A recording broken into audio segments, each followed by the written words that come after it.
ہزاروں غم سہنے کے بعد تہجد کا ایک سجدہ نصیب میں لکھا جاتا ہے، اور وہ سجدہ کرنے والا اللہ کا سب سے پسندیدہ بندہ ہوتا ہے، جس کو وہ ان ان گنت لوگوں میں سے چن لیتا ہے، جس کی ملاقات کے لیے وہ خود انتظام کرتا ہے۔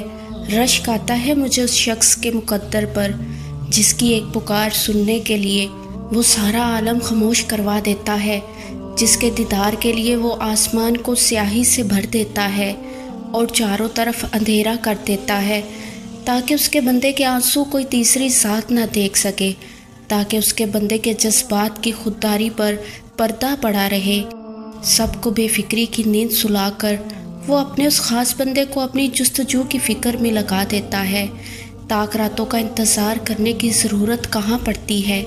نم آنکھیں اور سسکتا ہوا دل اس کو تہجد میں ڈھونڈ لیتا ہے۔ وہ جو دو جہانوں میں سما نہیں پاتا، وہ پھر اس ٹوٹے ہوئے دل میں سما جاتا ہے۔ تم سوچتے ہو آزمائش کا وقت بہت لمبا ہو گیا ہے، مگر در حقیقت ملاقات کا وقت بڑھا دیا جاتا ہے۔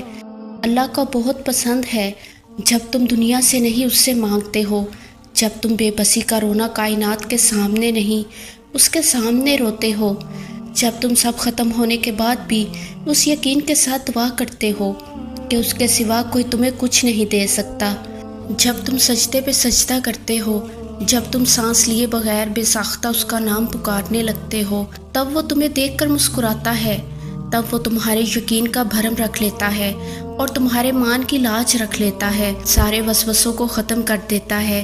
اس کی مسکراہٹ دکھائی نہیں دیتی، مگر محسوس کرو تو رگوں میں اس کی محبت کا رنگ خون کی من دوڑنے لگتا ہے۔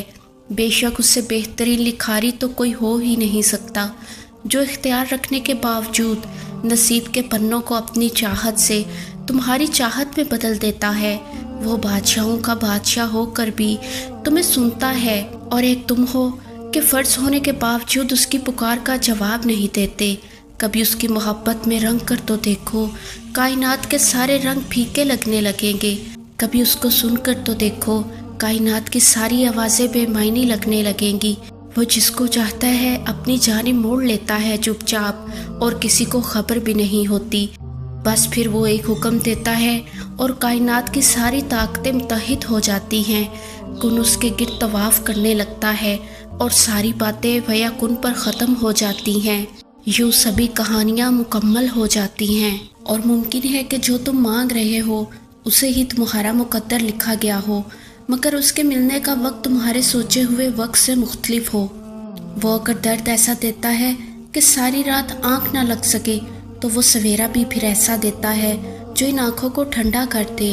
اور اگر تم معجزوں کی تلاش میں ہو، تو کیا یہ معجزہ نہیں ہے کہ اللہ نے اربوں کی آبادی میں تمہیں خود سے قریب ہونے کے لیے چنا ہے؟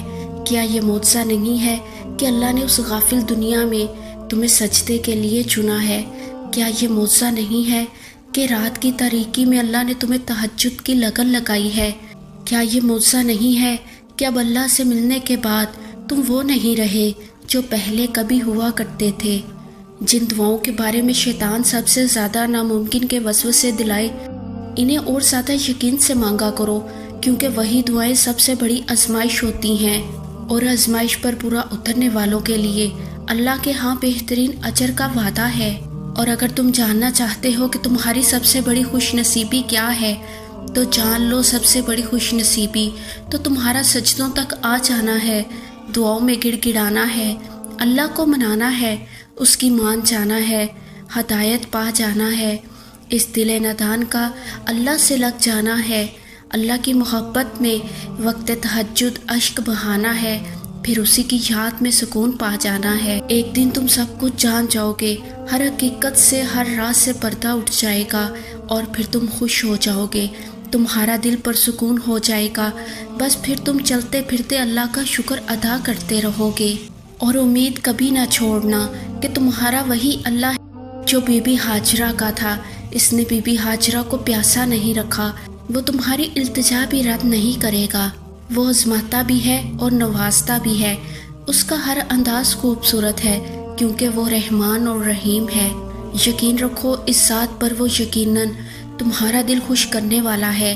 اگر مانگا ہے تم نے ایک قطرہ، تو یقیناً تمہیں پورا سمندر ملنے والا ہے۔